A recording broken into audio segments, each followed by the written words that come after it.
Hola, estimada comunidad odontológica. Hola a todos los pod escuchas.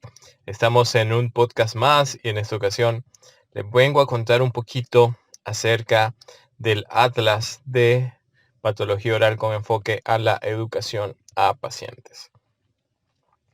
Ya más o menos tengo alrededor de unos 12 años en el área de patología oral y recuerdo que siempre preguntándole a mis estudiantes que cómo podíamos hacer para generar conciencia en los pacientes acerca de las consecuencias de, por decirlo así, un mal manejo, ¿no? Una lesión que aparezca en su cavidad oral y que lógicamente genere algún tipo de problema.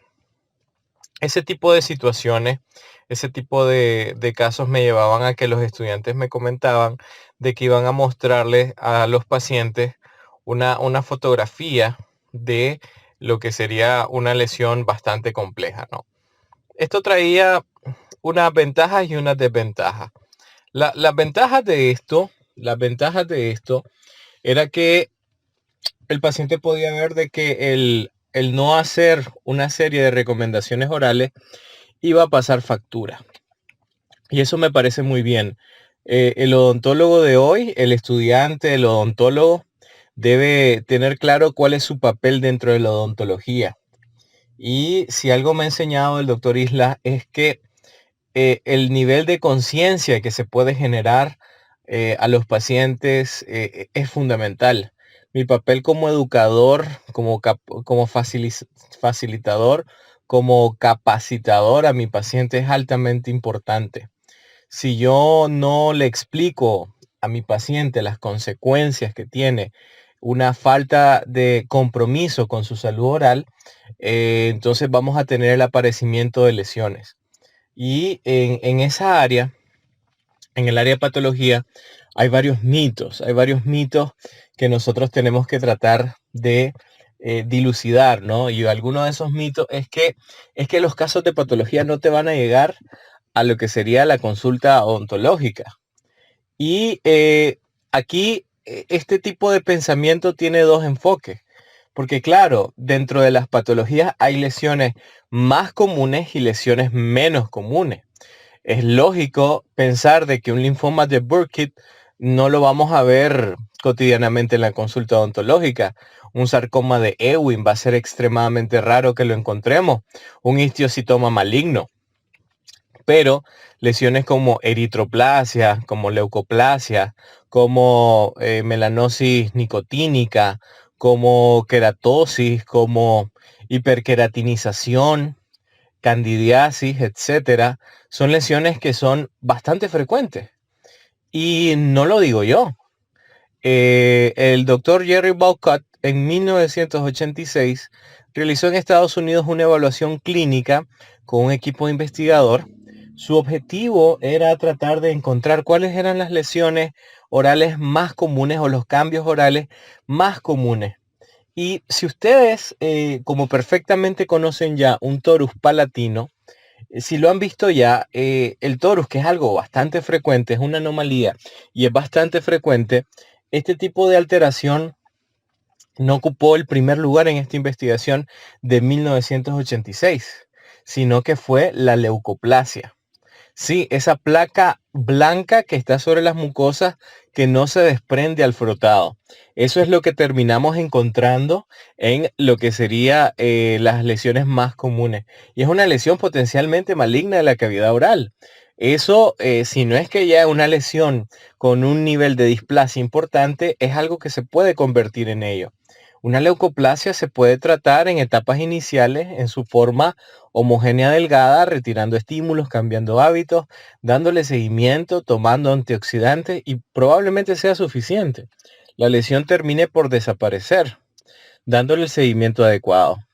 Pero una lesión como una leucoplasia homogénea gruesa o una proliferativa, o incluso las que tienen aspecto verrucoide, esas sí requieren un abordaje mucho más complejo. Y el gran problema es que nos han vendido estas ideas de que patología oral es algo extraño, es algo difícil, es algo que no nos va a llegar a la consulta odontológica, es algo a lo que no nos vamos a enfrentar. Y tratan de hacernos ver la odontología como realizar esos procedimientos una y otra vez, ¿no? Un paciente sí te va a llegar con caries, un paciente sí te va a llegar con enfermedad periodontal, un paciente va a necesitar una endodoncia, un paciente va a necesitar una corona, un puente. Y eso es cierto, un paciente necesita ese tipo de cosas, pero hay que ver a la consulta odontológica como algo mucho más amplio. Y como suelo decir cuando hablo de estos temas, que la labor odontológica es un pastel.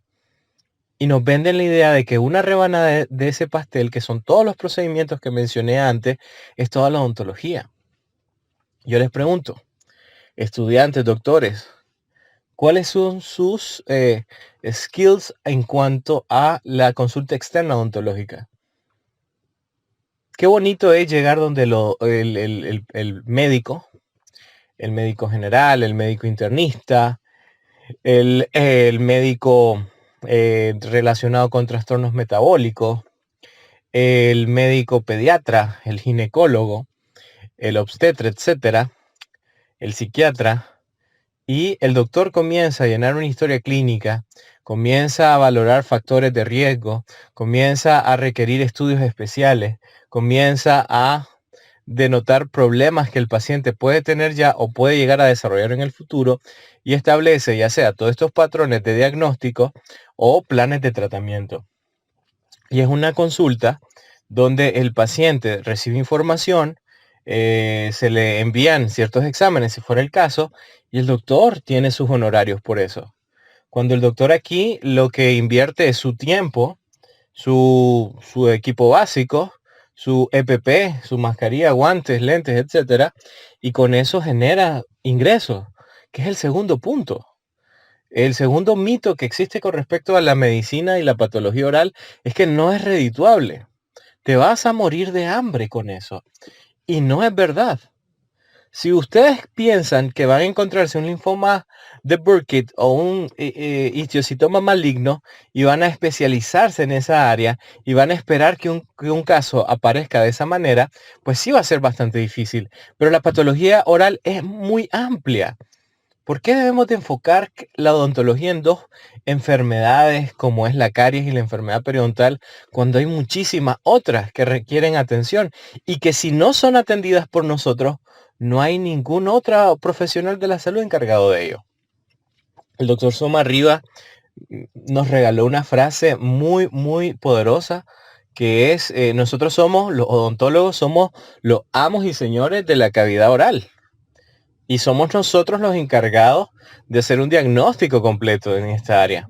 Pero si nosotros no podemos hacer un diagnóstico completo en el área, entonces nosotros tenemos este flagelo terrible que es la ceguera clínica.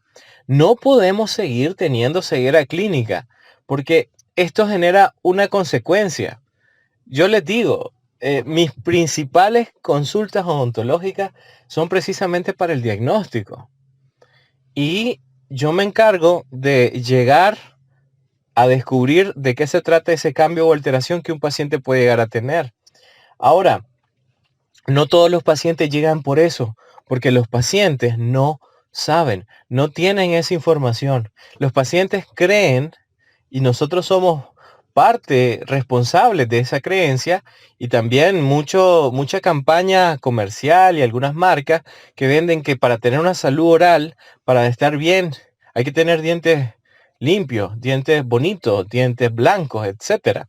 Y esa es una parte de la odontología, el pedazo del pastel que les había dicho.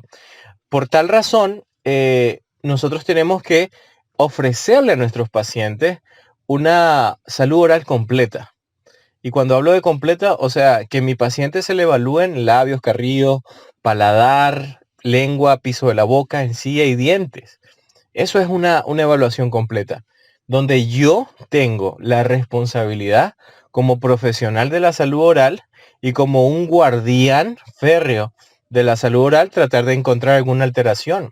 Porque una lesión con caries nos puede avisar con algún oscurecimiento sobre el diente, algún dolor sobre el diente, la enfermedad periodontal con el sangrado de las encías, la movilidad dental, la pérdida ósea, etcétera. Y eso está bien, son signos clínicos que el paciente muchas veces tiene síntomas y que termina llegar a la consulta por eso. Ahora bien, hay muchas lesiones como las que les mencioné, las leucoplasias, las eritroplasias, las lesiones queratóxicas que aparecen y no generan síntomas. Son signos clínicos que yo debería de reconocer a la hora de la evaluación clínica. Si un paciente fuma, debe tener alguna manifestación oral, porque va a pasar factura. El hecho de tener hábitos tóxicos pasa factura. Quizás unos más acumulativos que otros, unos antes que otros, pero siempre vamos a tener ese tipo de alteración o cambio. Si usted tiene un paciente que fuma y usted no logra descubrir ninguna alteración, yo le insto a que revise 2 veces. Porque debe haber un cambio. Y si usted tiene un paciente que tiene más de un año de fumar, tiene que haber un cambio. Porque las mucosas no están preparadas para ese tipo de estímulo nocivo. Ahora, si tenemos un paciente que tiene 10, 15 años fumando, es un poco raro pensar de que no va a tener ninguna alteración. Y ahí viene mi otro punto, ¿no? Establecer las prioridades. Porque de repente imaginémonos un paciente que a la consulta con una mancha melanótica en lo que sería el labio inferior. Señor de la tercera edad. Y este es un señor que aduce que fuma. Y el paciente llega porque quiere hacerse una limpieza dental. Y yo veo esa mancha. Y yo le pregunto, ¿esta la ha tenido desde siempre? No, ya tengo buen tiempo de tenerla, pero no la he tenido desde joven. Y tenemos el antecedente de cigarrillo. Entonces sería muy, muy importante ir más allá. O sea, hay que buscar el por qué está esa lesión de labio ahí, por qué está esa mancha. El hecho de que nosotros conocemos cuál es la mucosa normal, pero los cambios en la mucosa nos dicen algo. Ese es un signo que nos está diciendo algo. Y nosotros tenemos que llegar al punto de diagnosticar de qué se trata. O sea, saber qué cosa está ahí y por qué está ahí, cómo puedo evitarlo y cuáles son las consecuencias. Yo les aseguro que si a un paciente ustedes generan ese tipo de conciencia, donde le hablan de que su limpieza es muy importante, porque ciertamente lo es, mantener sus dientes es sumamente importante, pero también mantener sano sus mucosas es sumamente importante. Porque aunque ocupamos una frecuencia de lesiones potencialmente malignas baja, pero esto obedece a un subregistro. Los clínicos no descubrimos las lesiones a tiempo, sino hasta que éstas ya se han malignizado y ya se vuelve bastante difícil hacer la prevención en ese tipo de casos. Y se entra a la etapa de limitación del daño. Por tal razón, ahí aparece otro de los grandes mitos de que nosotros no tenemos, es muy difícil, ¿no? Eso es para los maxilofaciales o es solo para el patólogo. La Organización Mundial de la Salud nos mandata a todo profesional de la salud oral, a todo odontólogo, a hacer una campaña de prevención y diagnóstico precoz del cáncer oral. Por ejemplo, reconocer cuáles son los factores de riesgo, incidir sobre esos factores de riesgo y mejorar lo que sería la condición del paciente. Es una obligación. No es que si hoy quiero hacerlo y mañana no. Tenemos que hacerlo con todos los pacientes, porque todos están expuestos. Ningún paciente está exento de padecer alguna alteración como esta. Incluso, aunque no fume, aunque no tome, vamos a tener ese tipo de aspecto importante que debemos de evaluar y darle seguimiento. Y decirle a mi paciente, bueno, al menos hoy está bien, pero no lo sabemos dentro de 6 meses o un año. O hoy tiene esta alteración, la cual si no hacemos nada se puede convertir en algo peor. Esto es cuando descubrimos alguna lesión. Pero las lesiones no nos van a avisar, hey, doctor, aquí detrás de la lengua, por favor, borde lateral, aquí, izquierdo, doc, fíjese aquí atrás, al ladito de la segunda molar. No, eso no va a pasar. Nosotros tenemos que buscarlo, nosotros tenemos que encontrarlo y nosotros tenemos que empezar a tener esa conciencia de que mi trabajo también es diagnosticar lesiones orales. Y no importa si usted es odontopediatra, no importa si usted es cirujano maxilofacial, si usted es endodoncista, si usted es prostodoncista, si usted es ortodoncista, su obligación está primero en garantizar una salud oral integral. Su procedimiento es sumamente importante y valioso. pero también lo es el mantener la salud oral de los diferentes pacientes. Y es un compromiso que nosotros tenemos. En la Sociedad de Medicina Oral Internacional es un compromiso que nos hacen a los socios de velar y trabajar por generar ese tipo de conciencia, educar a la población sobre lo importante que es esto. Y por eso es que el Atlas que hemos elaborado en conjunto con el doctor Isla precisamente viene a llenar ese vacío de deseo, ese vacío de tener alguna alternativa para patología oral y comprenderla mejor, porque la patología oral es amplísima, es enorme. Yo me sorprendo que hay tantas cosas relacionadas con un material dental cuando nuestras mucosas, nuestras células, las células que están en el epitelio, en el tejido conectivo, la construcción histológica de la lengua, por ejemplo, es algo realmente fascinante y maravilloso, que deberíamos nosotros volver nuestra vista más hacia lo que podemos diagnosticar y menos a la limitación del daño o a la restauración de problemas que se han generado en las estructuras dentarias. Y con eso no quiero decir de que eso no importe, que no sea relevante. Claro que lo es, pero no lo es todo. Ese es el punto de este podcast. Hacerles ver de que eso no lo es todo. La odontología no son los dientes únicamente. La odontología es la revisión de las mucosas, es trabajar por hacer diagnósticos tempranos, por mejorar la calidad de salud del paciente y ser integrales, ¿no? No simplemente porque soy el ortodoncista, lo que me interesa es mejorar esta maloclusión y listo. Olvidándome de los tejidos alrededor del diente. Y con eso no es solamente el periodonto. Porque a veces sucede eso, o sea, ser odontólogos integrales es conservar el ancho biológico, mantener la salud periodontal, sí, pero nos quedamos cortos todavía. Porque la salud oral es algo más allá. Y yo les hago una pregunta, una reflexión, estimados estudiantes, estimados doctores, que me pueden escuchar y que me regalan el gran honor de tener su atención a estos ya casi más de 20 minutos que llevamos en el podcast. Y es, ¿cuánto tiempo se tardan ustedes en hacer una evaluación clínica oral completa? Ojo, no ver cuántas caries tiene, no ver cuánto nivel de inserción tiene, sino cuántos tipos o características o alteraciones tienen sus mucosas. Con solo el hecho de secar las mucosas y dedicar de 10 a 15 minutos para la revisión, puede encontrarse una gran cantidad de alteraciones. El doctor Gerber de Costa Rica dice claramente de que si uno comienza a darle más valor a lo que uno supone que no tiene valor, puede encontrarse con sorpresas. Y hace referencia a lo importante de lo histopatológico, de la biopsia en los casos que sean necesarios. Ahora, yo les hago otra reflexión y es, piensen por un poco, ¿cuál es el costo de una restauración clase 1? Y vamos a pensar, vamos a estandarizarlo. Esto puede cambiar de país en país, simplemente es un ejemplo para atribuirle un valor. Y decimos $40, pero para obtener esos $40 yo necesito muchas cosas para poder producir esos $40.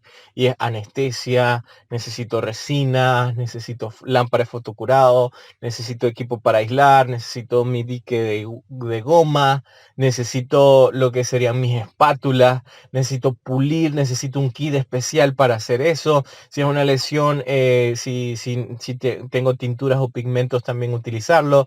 Y al final es algo bastante laborioso que termina generándome un valor, que eran estos $40, pero que esos $40 no son realmente $40 que me gane yo por mi trabajo únicamente, sino que se diluyen todas las cosas que tengo que comprar para poder generar ese tipo de ingreso.